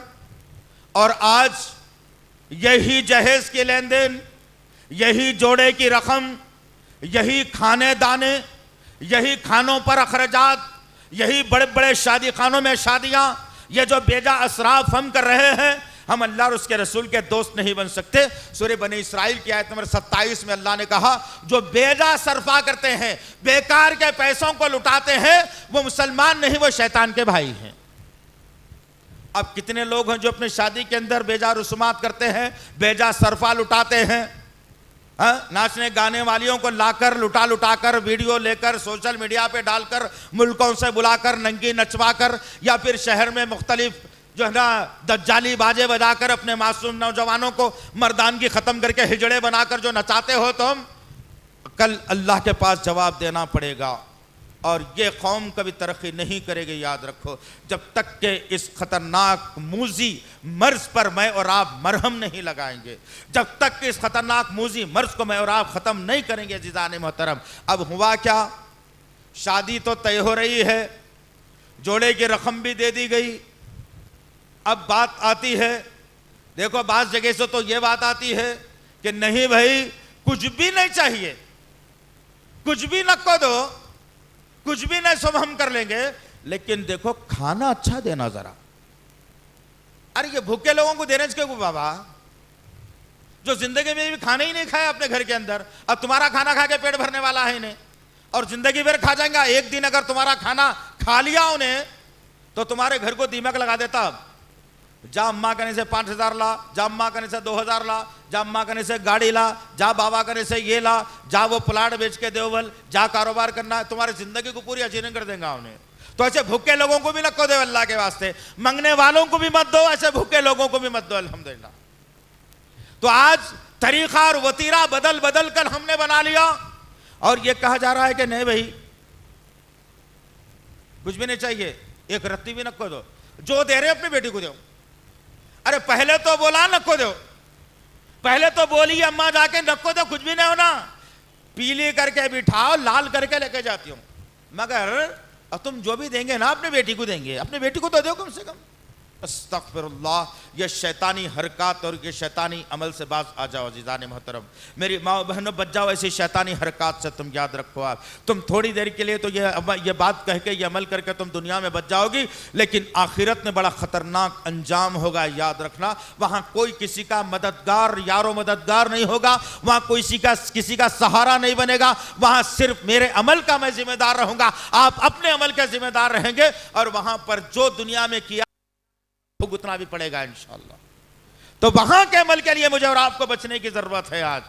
और अजीजान मोहतरम, मेरा नौजवान भी बेचारा बहुत होशियार और चालाक हो गया आजकल। बचपने में था तो माँ बाप का फरमाबरदार था, जवानी के दहलीज पे कदम जैसे ही रखा दोस्त ज्यादा बना लिया, लड़के लड़कियों से दोस्ती हो गई, एंड्रॉयड फोन आ गया, फेसबुक व्हाट्सएप का दीवाना हो गया। अब माँ बाप की मुखालिफत में आ गया। अम्मा बोले जल्दी आओ, बाबा बोले इंतजार कर रहा हूँ, हाँ आ रहा हूँ, बल्कि 5 घंटे इंतजार कर रहा था माँ बाप को। अम्मा बोले जरा दवा के गोलियां ला के देके जा बेटा, अब भी आ रहा हूँ अम्मा, सुबह में गया तो शाम में आता। हर जगह माँ बाप की नाफरमानी। अब जब रिश्ते की बारी आई, रिश्ता देखने की बारी आई, अम्मा जाके जरा अच्छा रिश्ता तय करके आए। पुट्टे को कभी तो भी जो है ना पैसों की जरूरत पड़ी तो साले मदद कर लेते, ससुरे से मदद हो जाती, इन्हें गम की जिंदगी तो नहीं गुजार लेता, ऐसी वैसी करके जिंदगी तो गुजर जाती। अब पुट्टे को आके बोलते देख मैं एक रिश्ता देख के आए, बच्ची का खत तेरे से जरा छोटा है, चला ले, चल जाती। पैसे नहीं रहे तो नहीं चलती, पैसे रहे तो सब चल जाती, काली भी चल जाती, नकटी भी चल जाती, गिड्डी भी चल जाती, मोटी भी चल जाती। अब पैसे वाले हैं, नक्को बोल के नक्को बोल, तू नक्को ले रे बा, तू नक्को ले, तेरी ख्वाहिश है नहीं लेने की, तू बोल दे हम मैं लेने रहूं बोल के, अम्मा की ख्वाहिश है बोल। अल्लाहु अकबर। ऐसी दज्जाली ख्वाहिश, ऐसी जहन्नुमी ख्वाहिश और ऐसी मां किसी को ना दे अल्लाह, ऐसी मां ना दे। और फिर नौजवान से कहा जाता है बेटे निकाह का मामला हो रहा है, क्या कर रहे हो, जमा कर रहे हो माल, फलाना है। मौलवी साहब क्या बोलूं, मैं बोल रहा हूं हमारी अम्मा को नहीं लेता हूं, नहीं लेता हूं, मैं जिद कर रहा हूं, घर में रोज लड़ रहा हूं, रोज बोल रहा हूं हमारी अम्मा को, मगर क्या करूं, मेरी ख्वाहिश नहीं है लेने की, अम्मा की ख्वाहिश है, उनकी वजह से लेना पड़ रहा मेरे को। पूरी जिंदगी गुटखा नक्को खा बोले तो खाया, दाढ़ी रखो तो मुंड के आया, नमाज को जाओ बोले तो बेनमाजी बना, गाने नक्को सुनो बोले तो सुना, रात रात भर फोन में रहा, अम्मा बाबा को सताया। जैसे ही मामला आ गया माल का, दोनों होठों से राल टपकने लगी, ख्वाबों ख्यालों में देखने लगा कि जाती गाड़ी नहीं थी, दोस्तों की मंग के चलाता, अब जोरों लाई तो चला लूंगा, जाती रहती, इतना ही ना, और क्या ख्वाहिश रहती इससे ज्यादा। अब तसव्वुरात में रहता, हम उसको बुला के समझाने की कोशिश करते, अम्मा पे डाल देता होगा निकाल के पूरा। अब बेचारे अम्मा बाबा हो रही है शादी को, कहीं को टालना, अब आ रहे हैं सवालों को छोड़ना, कहीं को ले लेके तंग कर डालो इनको, वो रिश्ता तय कर डालते होगा जाओ। अब जैसे ही तय करे, वो बेचारी भी सोचती शादी नहीं हो रही है, तिजारत हो रही है, शौहर अगर होता तो दे के ले जाता था, इन्हें तो उल्टा लेके ले जा रहा। अब जो लेके ले जा रहा है उन्हें क्या होता, मेरा गुलाम। अब गुलाम बोलते क्या होता, यह गुलाम बनने की भी शर्त लगाई जाती है। अब शर्त कब ले जाई जाती, शादी से एक दिन पहले सांचक का माहौल, सांचक के माहौल में औरता मर्द वे जमा, सब एक जगह बैठे, बीवी बेचारी अंदर मुंतजर रहती, अब तक तो शहर को देखी इसने बताई भी नहीं, फोटो में देखी, सही है कि गलत है कि, अब तो भी देखूंगी, वो तो कोई देखने वाला नहीं, और साली को सामने कर देते हैं। उन्हें बेचारी बन संवर के आके भौने के सामने बैठ के, अब उन्हें इनको देखा, इन्हें इनको देखी, और साली सवाल करती है अपने होने वाले भौने से, गुलाम बनते नहीं बनते। कई को पूछी उन्हें, 5 लाख जोड़े की रकम लिए, इस वास्ते गुलाम, 1000 आदमी का खाना दो बोले, इस वास्ते गुलाम, जोड़े की रकम लिए, इस वास्ते गुलाम, बड़ा शादी खाना लो बोले, इस वास्ते गुलाम, कपड़े लाओ बोले, इस वास्ते गुलाम, जूते दिलाओ बोले, इस वास्ते गुलाम, गाड़ी दिलाओ बोले, इस वास्ते गुलाम। उन्हें भी होशियारी थी साली, उन्हें बोले गुलाम बनते नहीं बनते, अब नहीं बोलता, नहीं बनते बोला तो सब चले जाता, अब तक तो जाती गाड़ी नहीं थी, मिल रही सो भी चली जाएंगी, पैसे कलीच लिया, नहीं बनते बोला तो छिन लेते कि क्या है कि, अब खाना अच्छा क्यों जमाना होगा नहीं खा के, अब यही खाना खाया तो जरा अच्छा जिंदा रह सकता हूँ, थोड़े दिन ताकत भी आ सकती, तब तमाम तस्वुरात पे मिट्टी पलीद हो जाएंगी। अब साली के हाथ में हाथ दे दे के बोलता बना लो गुलाम, अब वही बहाना साली जाके अपनी बहन को बोल देती तुम अम्मा भौने नहीं है, गुलाम है, उसको गुलाम बना के रखो। अब गुलाम बना के रखो, जैसे निकाह करके आता 2-3 दिन तक आजादी देती, चौथे 5वें 8वें दिन के बाद बोलती हाँ बाबू किधर, जरा उचक के पलंग पे खुशी में बैठने गए, पलंग जरा हिल गया, ऐसा हिलते अम्मा दिए सोए, कैसा बैठे ऐसा, जाओ खत्म। फोन करते ही घर में रहना, बोले तो बाहर जाना, नहीं बोले तो घर में रहना। गुलाम का काम क्या रहता भाई, अल्लाह रब्बुल इज्जत ने गुलाम नहीं बनाया, याद रखो आप। अल्लाह ताला सूरह निसा में कहा कि मर्द अपने घर का हाकिम होता है, कहा हाकिम का क्या होता है मामला, हाकिम महकूम नहीं हो सकता, हाकिम हुक्म देने वाले को बोला जाता है। किसी से कहा गया यहाँ खड़े रहो, हाकिम है, किसी से कहा है बैठ जाओ, हाकिम है, किसी से कहा ये कर दो, वो हाकिम है। हाकिम खुद बोल के खुद कर ले रहा, मैं भी है, मैं हाकिम, मैं में हुक्म, तो इस्लाम के खिलाफ चले गए आज। तो ये जहेज की खतरनाक तबाही सबसे बड़ी ये है कि आप मर्द आदमी होते हुए भी एक ज़नख़े और ज़र खरीद गुलाम बन रहे हैं आप। सबसे बड़ी तबाही ये है आज के माशरे की, सबसे बड़ी तबाही है ये कि जहेज के जरिए से मुसलमान तबाह हो रहा है। किधर माशरा जा रहा है जिजाने मोहतरम, शायद आपको इसका इल्म हो या ना हो, मैं चाहता हूं कि कुछ मिनटों और मेरे पास बाकी हैं, तो मैं चाहता हूं कि अब इन बातों को थोड़ा सा रुख मोड़ते हुए आपको शहर का थोड़ा सा जायजा दिला दिया जाए, शहर के थोड़े हालात बता दिए जाए। बहुत सारी जगहों पर हमको जाना होता है, आप भी जाते होंगे, आप पिकनिक पार्क के लिए जाते हैं, आप वहां खाना बनाकर खाने के लिए जाते हैं। ये कहते हैं कि 8 दिन से नौकरी करते करते थक गया, 8वां दिन वीकेंड का मिला है, छुट्टी में जाकर के जरा हंसले बोलने के आ जाऊंगा। आप तो अपनी जिंदगी का मकसद ये बना लिया। याद रखना जीजान मोहतरम, नसीहत करता हुआ चल रहा हूं ये बात, एक ये कि आप कभी जिंदगी में छुट्टी नहीं बना सकते। मुसलमान की जिंदगी में छुट्टी का लफ्ज नहीं है। आपको छुट्टी सिर्फ अगर मिलती है तो मौत के बाद, उससे पहले आपको छुट्टी नहीं मिल सकती। अगर कोई कहता है मुसलमान के 6 दिन काम कर लिया 7वें दिन छुट्टी होना है, ये गलत बात है। आपकी छुट्टी नहीं मिल सकती आपको, हमेशा 24 घंटे। क्यों? आप कौन हैं? अब्दुल्ला। अब्दुल्ला के माने क्या होते हैं? अल्लाह का नौकर नहीं होता, अल्लाह का गुलाम होता है। और गुलाम की ड्यूटी टाइमिंग से नहीं होती, गुलाम की ड्यूटी दिनों में भी नहीं होती। नौकर जो होता है कहता है सेठ से कि सुबह 10 बजे से शाम में 7 बजे तक काम करूंगा, 7 बजे के बाद नहीं बोलना। वो नौकर है। आप और मैं, मर्द और खवातीन, ला इलाहा इल्लल्लाह मोहम्मद रसूलुल्लाह के पढ़ने वाले अल्लाह के गुलाम हैं। गुलाम का मामला क्या होता है? रात के 1 बजे मालिक को जरूरत पड़ गई और मालिक उठाकर बोलता है जाओ बेटे जरा पानी के गिलास में पानी लेके आओ। गुलाम ये नहीं कर सकता, मेरी ड्यूटी का टाइम नहीं बोल सकता उन्हें। 24 घंटे आपको काम करना है, तभी आप गुलाम बन सकते हैं। और अब्दुल्ला का हक तभी अदा होता है आप जिंदगी के 24 घंटों में से 1 घंटा भी तफरीह या किसी गलत काम के लिए ना निकाले, बल्कि अपनी जिंदगी को अल्लाह और इंसानियत के लिए लगा के रखे, सोशल वर्क के लिए लगा के रखे, अच्छी बातों के फैलाने के लिए लगा के रखे। वही अब्दुल्ला कहलाने का हकदार बनता है। तो छुट्टी मनाने का आपको नहीं है। गर्ज कह रहा था, शादी होती है, रिश्ते मिलते हैं, खुशी से होता है, तमाम बातें होती हैं, लेकिन जरा कभी गौर किया है? कभी कोर्ट जाने का इत्तेफाक हुआ है आपको? कभी चलो मेरे साथ में बता दूं आपको, चलो नामपल्ली क्रिमिनल कोर्ट ले जाता हूं 6th फ्लोर के ऊपर, चलो वहां बताता हूं कि कितने खानदान हैं जो डोरी केसेस की वजह से जूझ रहे हैं। आज कतार में खड़े हुए हैं, आज जवान जवान बच्चियां हैं, जवान जवान औरतें हैं, दूल्हा खड़ा हुआ है। पूछा गया क्यों, क्या वजह है आपको यहां लाकर खड़ा कर दिया गया? कहा कि भाई जहेज लिए थे, इस वजह से यहां लाके खड़ा कर दिया गया। अगर आप जहेज नहीं लेके अगर देकर के महर करके लाते तो आपकी बीवी की जरूरत नहीं होती पीएस में जाने की। एक छोड़ दीजिए, दूसरा कौम जो जलील हो रही है, कभी जाओ खांसी बाजार का पुलिस स्टेशन, जाओ वुमेन्स पुलिस स्टेशन गए? कभी देखा है जाकर के? सिर्फ जाओ उस पीएस के बाहर खड़े रहकर चाय की बंडी के पास चाय पीते रहो और देखो कि दिन में कितने केस दर्ज हो रहे हैं वहां पर, कितनी औरतों को जलील किया जा रहा है, कितने मर्दों को नंगा किया जा रहा है, कितने नौजवानों को जलालत झेलनी पड़ रही है, जिसकी वजह से वो नौजवान खुदकशी करने पर आमादा हो रहा है। क्यों? क्या वजह थी? अन-निकाह मिन सुन्नती में पुलिस का कोई दखल नहीं, अन-निकाह मिन सुन्नती में अदालत का कोई दखल नहीं, अन-निकाह मिन सुन्नती में लड़ाई झगड़े का कोई दखल नहीं। आपने अन-निकाह मिन सुन्नती का नारा बुलंद कर दिया, काजी की जबान से सुन लिया, और हरकत वो करे जो गैर मुस्लिम करते हैं, हरकत वो करे जो शैतानियत करती है, जिसकी वजह से अल्लाह तुम्हें दुनिया में भी जलील कर रहा है। आज सबों के केसेस पड़े हुए हैं जो डोरी केसेस की वजह से आज औरतें और मर्द कोर्ट और कचहरियों के जो है ना चक्कर काट रहे हैं। और इसी ज़िमन में अलीम का फलकी साहब भी बैठे, वो भी अपने ख्यालात जाहिर करेंगे इंशाअल्लाह ताला।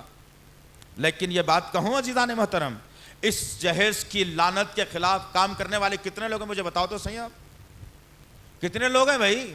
माशाअल्लाह 4 5 6 हाथ, 8 10 15 हाथ पीछे से उठे।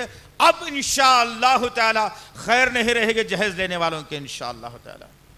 अभी तो बहुत मुख्तसर लोग कह रहे हैं ना, एक नाम आता है तो अलीम का फलकी का आता है इसके खिलाफ काम करने वालों में, एक नाम अगर आता है तो छोटे भाई का नाम आता है कि भाई बोलता है कुछ जहेज के खिलाफ।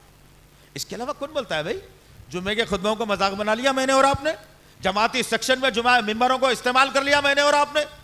मेरी जमात का मस्जिद, मेरा मिंबर, मैं अपनी जमात के मुतालिक बोलूंगा, ये जमात का मेरी मिंबर, मैं अपनी जमात के मुतालिक बोलूंगा। आपने मुसलमानों का हक अदा नहीं किया और मुसलमान इसी में भटकते रह गए। आज शदीद जरूरत है जीजान मोहतरम, डौरी के खिलाफ में काम करने के लिए मुजम्मम तरीके से उठ खड़े होना पड़ेगा। मेरे पास रिपोर्ट है इसकी, याद रखो आप। हुआ यही कि शादी हुई और 1-2 साल के बाद एक लड़का लड़की हो गई और फिर हुआ ये कि डौरी केस में तब्दील हो गया। लड़की वाले जज्बात में आ गए और जाकर के पुलिस केस कर दिया। पुलिस केस बुक हो गया, अदालत में केस चल रहा है और लोगों का जहन बना हुआ है कि मुस्लिम वकील को नहीं रखना, गैर मुस्लिम वकील को रखना, केस अच्छा लड़ता होने जरा। ये जहन बना हुआ है, मेरे पास रिपोर्ट है इसकी, ये जहन बना हुआ है। लेकिन हुआ क्या पता है आपको? ये जहेज की जो तबाही है ना, वहां से मैं आपको बात 2-4 जुमले बल्कि अपनी बात को मैं खत्म करने जा रहा हूं, इसे जरा गौर से सुन लेना और काम करने के काबिल बनो इंशाअल्लाहुल अज़ीज़। याद रखना जिज़ान मोहतरम, वो लड़की लड़के वाले पैसे देकर के शुरू में वकील को खड़ा तो कर लिया, वकील अदालतें चलती रही और याद रखो डौरी केस का जो उम्र होती है ना 3.5 साल से 5 साल, 5 साल से पहले आपका केस हल नहीं होता, याद रखो आप। 5 साल के बाद काउंटर, काउंटर के बाद रिकाउंटर, रिकाउंटर बोले तक आप ज़ईफ होकर खबर में चले जाते। इसका नाम है डौरी केस। हम बहुत अच्छा समझते हैं कि नहीं पुट्टे को सबक सिखाना ही है, अब चले जाएंगे, मत जाओ अल्लाह के वास्ते, आओ हमारी मस्जिद को इंशाअल्लाह ताला। मैं बड़े बांगेदारा कह रहा हूं आपको, ऐसे कई केसेस हैं अल्हम्दुलिल्लाह जो हमने अपने तौर पर हमारी मस्जिद के जरिए से हल किया है अल्लाह के करम से। अभी कल आया था मेरे पास एक केस तलाक के मामले में, अल्लाह के फजल से कुरान और हदीस का पैगाम सुनाकर दोनों मियां बीवी को हमने मिला करके भेज दिया अल्हम्दुलिल्लाह। काम हम कर रहे हैं अल्लाह की तरफ से, लेकिन बहुत सारे भाइयों की जरूरत है इसके अंदर, बहुत सारे माओ और बहनों की जरूरत है इसके अंदर, 1-2 आदमी से काम बनने वाला नहीं। अब हुआ क्या, गैर मुस्लिम वकील को रख लिया, बात चलती रही और एक 8-10 पेशियों के बाद अब पैसे देने के नहीं रहे वकील साहब को। बात बड़ी, मैं खुल के कहता हूं जीजानी मोहतरम, मैं डरता हूं तो सिर्फ अपने रब से डरता हूं, कायनात में किसी कानून या किसी आदमी से मैं डरने वाला नहीं। याद रखो मेरी बात, मेरे बयानात भी ऐसे होते हैं, आप यूट्यूब पे चेक करके देख लेना इंशाअल्लाह। खुल के बोलो जो बोलना है, वरना कौम नहीं सुधरने वाली है, याद रखो आप। अब हुआ क्या, गैर मुस्लिम वकील को रख लिया, अब रख लेने के बाद वक्त गुजरा, अब पैसे देने के लिए वकील के पास नहीं है, अब पेशी जाना है, टाइप करना है, फीस बनना है कुछ चीजों की। अब ये लोग मुंह लटका के जाके बोल रहे हैं वकील साहब केस होने के बाद जो भी आएगा 70-30 करके ले लेंगे या पूरे का पूरा आप ले लो, लेकिन उसको जेल करा के रहना आप, उसको जेल करा के रहना आप, पूरे पैसे आप ले लो। वकील ने क्या जवाब दिया पता है आपको? वकील ने कहा देखो भाई मेरा पेशा पैसे कमाना है, आपकी मदद करना और पैसे कमाना है, हक बात उसने कह दी। और कहा कि अगर तुम्हारे पास पैसे देने के लिए नहीं है तो एक काम करो, एक रात की मेरी दुल्हन बन जाओ, तुम्हारा केस लेने के लिए तैयार हूं मैं। अल्लाह अकबर, क्या ये तबाही नहीं है इस उम्मत की? क्या ये तबाही नहीं है इस उम्मत की? दूसरी तबाही इस उम्मत की क्या हो रही है, मैं कोई बात ऐसी नहीं कहूंगा आपसे कल मुझे शर्मिंदगी झेलनी पड़े, बल्कि मैं ऐसी बात आपके सामने रखूं जो शहर में हो रही है। कल आप तहकीक अगर करने निकलेंगे तो ये सारी बातें आपके सामने नुमाया होकर के आ जाएंगे इंशाअल्लाह ताला। अब एक बात और अर्ज करूं, बाज हिंदू तंजीमें मुसलमानों के खिलाफ, हम समझते हैं यूपी बिहार में ही मामला चल रहा है, गलत बात, मैं नहीं मानता आपकी बात को। हिंदुस्तान की कोई रियासत भी बची हुई नहीं है कि कोई हिंदू तंजीम मुसलमानों के खिलाफ में अपने ताकत का मुजाहरा ना कर रही हो। हर जगह मुसलमानों के खिलाफ में बात हो रही है, हर जगह मुसलमानों के खिलाफ में चल रही है। और सबसे बेहतरीन और खतरनाक जो हथियार उन्होंने अपनाया है यही कि जोड़े की रकम को बहाना बनाया उसने और कहा कि तुम मेरे से शादी कर लो, निकाह कर लो, अपना मजहब भी मत बदलो, तुम मुसलमान की मुसलमान ही रहो, मैं हिंदू का हिंदू ही रहूंगा, दोनों मिलकर जिंदगी गुजारेंगे, जिंदगी गुजार करके अपनी तरीके की अपनी जिंदगी गुजार के बच्चे पैदा कर लेंगे अपन लोग। जिसके बुनियाद पर आप कभी रजिस्ट्री ऑफिस को जाने का इत्तेफाक हुआ? कभी जाओ, एक 200 रुपए का पेट्रोल 100 रुपए का खर्चा करो कभी कौम के वास्ते, कौम के दर्द में खर्च करो, जिम्मेदारी का एहसास दिला रहा हूं यहाँ बैठने वालों को मैं, बुजुर्गों को, नौजवानों को, माँ बहनों को, बेटियों को मैं एहसास दिला रहा हूं, इस उम्मत की फिक्र करना सीखो। याद रखो आप ये बात को, बड़ी तड़प के साथ बात को रख रहा हूं। कभी आप रजिस्ट्री ऑफिस में जाइए, आप रजिस्ट्री ऑफिस में आप जाएंगे तो वहां नोटिस बोर्ड लगा रहेगा, नोटिस बोर्ड में लिखा हुआ रहेगा आयशा नाम की लड़की किसी सिरिनु आदमी से शादी करने वाली है, फातिमा नाम की लड़की किसी गंगाधर आदमी से शादी करने वाली है। और 1-2 ऑफिस नहीं, जितने शहर में रजिस्ट्री ऑफिस में पड़े हुए, आप जाओ और नोटिस बोर्ड से उसका मुशाहिदा करके आओ और अंदाजा करो कि 1 महीने में कितने मुस्लिम लड़कियां गैर मुस्लिमों से निकाह कर रही हैं आज। क्या ये तबाही नहीं है इस उम्मत की? अभी भी हमारे अंदर गैरत का पैमाना जागता नहीं? क्या हमारे अंदर अभी बेगैरती है? क्या अभी भी हम चाहते हैं कि हमारी लड़कियां गैर मुस्लिमों के बिस्तरों की जीनत बनती रहे? क्या हमारी लड़कियां हरामकारी करके औलाद पैदा करते रहे और वो लोग अय्याशी करके हमारी लड़कियों को 4, 6, 8 महीने तक उसके जिस्म का मजा लेकर उसके पेट में 8, 9 महीने का लड़का रखकर अजनबी बनकर छोड़कर चला जाए? बताऊं आपको, कुछ नहीं कर सकती है कौम, कुछ नहीं कर सकती है कौम। याद रखो, आप एक दूसरे पर इल्जाम लगा सकती है। जमातवारी सेक्शन में मैं ये जमात का तो ये जमात का ये इल्जाम जरूर लगा सकती है, लेकिन मुसलमान होने का हक ये कौम अदा नहीं कर सकती। याद रखो, आज हम मुसलमान होने का हक अदा करने का वक्त आया है अज़ीज़ान मोहतरम। आज हमको कहलाना है कि हम मुसलमान हैं, और मुसलमान सारी इंसान की फिक्र करने वाले का नाम होता है। तड़प रहे हैं लोग। एक ये निकला। तीसरा जो नुकसान इस कौम का हुआ ये कि लिविंग पार्टनर का आज अमल शुरू हो चुका है कई वर्षों से। हमने कई लोगों के सामने, कई सोसाइटी और बरादरी, कई सियासतदानों के सामने इस खतरनाक शे के बारे में रखा और कहा कि भाई थोड़ा हमारे पीठ पर हाथ रख दो, इसलिए कि अल्लाह का हाथ तो हमारे साथ है अल्हम्दुलिल्लाह। लेकिन अल्लाह के नबी सल्लल्लाहु तआला अलैहि वसल्लम क्या कहते थे अम्मा आयशा से कि आयशा, तेरे नबी को अल्लाह ने 70 मर्दों की ताकत देकर पैदा किया है, उसके बावजूद अपने दुआ करके उमर को भी मांगा, अबू बकर को भी मांगा, उस्मान को भी मांगा, अली को भी मांगा, अबू उबैदा बिन जर्राह को भी मांगा, मूसा बिन उमैर को भी मांगा, अब्दुर्रहमान औफ को भी मांगा। ये क्यों मांगा? इसलिए कि एक आदमी जो नहीं कर सकता सारा काफिला मिलकर के वो काम कर सकता है। तो हमने यही जुमले दोहराकर उनसे कहा और कहा सिर्फ हमारा साथ दो, काम हम करेंगे इंशाअल्लाह ताला। जो बहनें आज लिविंग पार्टनर किसको कहा जाता है कुछ पता है तुम्हें? लिविंग पार्टनर क्या होता है कुछ जानते हो तुम? कुछ काम नहीं कर सकती है कौम। याद रखो, आप सुबह होती है, शाम होती है, उम्र यूं ही तमाम होती है। ये मेरी और आपकी जिंदगी का वतीरा बना लिया। बच्चों को तालीम दिलाने का बहाना, जोरों को अच्छी रखने का बहाना, माँ बाप की खिदमत का बहाना, स्कूल को छोड़ना, स्कूल को लाने का बहाना, तिजारत का बहाना, कारोबार का बहाना, नौकरी का बहाना, पैसे कमाने का बहाना, घर बहाने बनाने का बहाना। अरे अल्लाह ने तुम्हारे मुकद्दर में जो देने का वादा किया है तुम उसी के ऊपर मेहनत कर रहे हो, और अल्लाह जिस चीज के लिए तुम्हें आखिरी उम्मत, खैर उम्मत बनाकर भेजा है, वो अमल से आज तुम दूर दूर नजर आते हो। लिविंग पार्टनर उसको कहा जाता है जो अक्सर आज कॉल सेंटर में काम करने वाले नौजवान लड़के और लड़कियां कर रही हैं। ज्यादातर लिविंग पार्टनर उसको कहा जाता है कि जवान लड़की किसी भी मजहब की हो, अगर हिंदू लड़की है तो मुसलमान, मुसलमान लड़की है तो हिंदू, दो मिलते हैं और आपस में मुआहदा करते हैं कि 1 साल 2 साल के लिए तुम मेरा दुल्हा, मैं तुम्हारी दुल्हन, इसमें किसी का दखल नहीं। 2 साल तक हम एक साथ रहेंगे, चाहे तो बच्चे पैदा कर लो या बच्चों को रोकने का इंतजाम कर लो। 2 साल जैसे ही खत्म हुए, अगर 2 साल में तुम्हारी मेरी मर्जी जिंदगी अच्छी चली तो इसको कंटिन्यू करके आगे ले जाएंगे। अगर 2 साल के अंदर तुम्हारी मेरी जिंदगी नहीं जमी, ख्यालात मेरे तुम्हारे नहीं जमे, तुम्हारे मेरे दरमियान में इख्तलाफात हुए, तो 2 साल के बाद हमारा तुम्हारा एग्रीमेंट खत्म, मैं किसी और को ढूंढ लूंगा, तुम किसी और को ढूंढ लेना। क्या ये तबाही नहीं है इस कौम की? इस इंसानियत की तबाही नहीं है? क्यों हुआ ये? बहुत सारी लड़कियों से जब हमारी मुलाकात हुई जो गैर मुस्लिमों के बिस्तरों की जीनत बन रही है, वो लड़का किसी हिंदू तंजीम से काम करने वाला है और लड़की के सामने जुमले कहता है कि जिस वक्त तुम्हारी हुकूमत चल रही थी ना, तो तुम्हारे राजाओं ने, तुम्हारे नवाबों ने, तुम्हारे हुक्मरानों ने हमारी औरतों के साथ ऐसे ही किया था, और आज हमको मौका मिला है, अब तुम्हारी हुकूमत तो नहीं रही, अब हमारी चल रही है और हम तुम्हारे जिस्मों के साथ ऐसे ही खेलवाड़ करेंगे। और बहुत सारी लड़कियों ने यही कहा कि मौलवी साहब बहुत देर कर दी आने में, अब जैसे भी हमारी ज़िंदगी गुजर रही है गुजारने ले दो हमें, अब हमारी ज़िंदगी को डिस्टर्ब ना करो। हमने पूछा माजरा क्या है, बताओ माँ, मेरी बहन, मेरी बेटी, बताओ तो सही क्या माजरा है।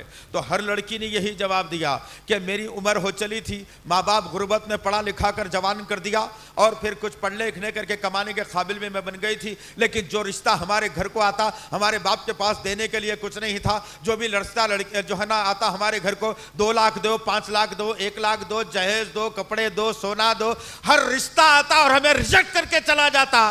जिसकी वजह से एक लड़की ने रोते हुए बयान किया और कहा कि जो रिश्ता आता मेरा बाप गम से निढाल हो जाता, और 4, 5, 8, 10 लोग मुझे आकर के देख कर चले गए, और जाकर के एक रिश्तेदारों ने मुझे पसंद भी कर लिया, और पसंद जब मुझे कर लिया और कल जवाब देने का वादा भी कर लिया, बाप के चेहरे पर मेरे मुस्कुराहट थी, लेकिन दूसरे दिन जब उस जालिम लोगों की तरफ से फोन आया और फोन आते मेरे बाप के हाथ से फोन गिरा और हार्ट अटैक आया और मेरा बाप हमेशा के लिए जमीन में धंस गया।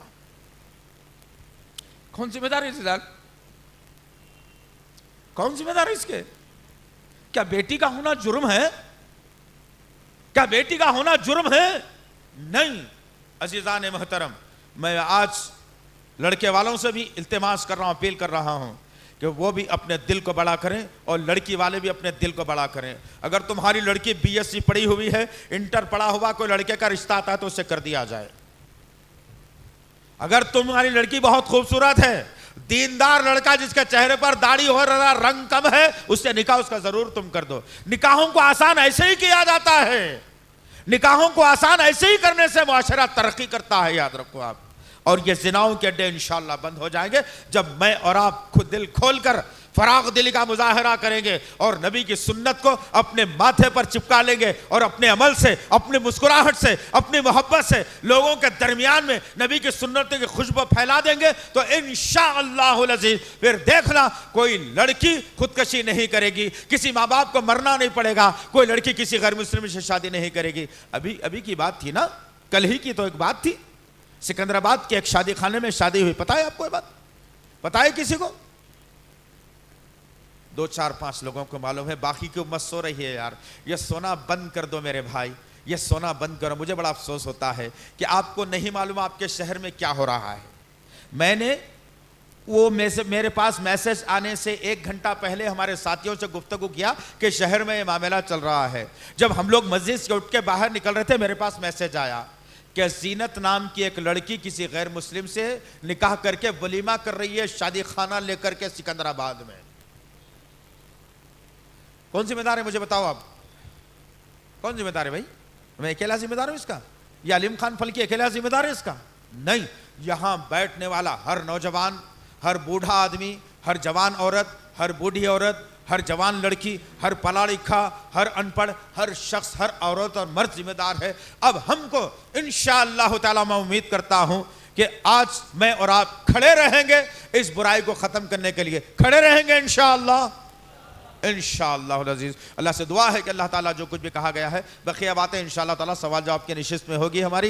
मैं अल्लाह से दुआ करता हूं कि अल्लाह ताला जो कुछ भी कहा गया है, 1 घंटे का वक्त मैंने लिया था आपसे, 1 घंटे में मैंने आपके सामने तमाम बातों को रखने की जुर्रत और कोशिश की। बहुत सारी बातें और छुट्टी हुई है, फिर कभी अल्लाह ने मौका दे तो और भी बुनियादी बातें हैं जिसको हम आपके सामने रखने की जुर्रत और कोशिश करेंगे। अल्लाह ताला से दुआ है कि अल्लाह ताला हम तमाम लोगों को सच्चाई पर चलने वाला बनाए, बुराई का खात्मा करने वाला बनाए, अच्छाई को फैलाने वाला बनाए, नबी से मोहब्बत करने वाला बनाए, अल्लाह से डरने वाला बनाए, कुरान पढ़ने वाला बनाए, माँ बाप की खिदमत करने वाला बनाए, इंसानियत की फिक्र करने वाला बनाए। सुभान रब्बिका रब्बिल इज्जति अम्मा यसिफून वस्सलामुन अलल मुरसलीन वल्हम्दुलिल्लाहि रब्बिल आलमीन। अस्सलामु अलैकुम व रहमतुल्लाहि व बरकातुहू।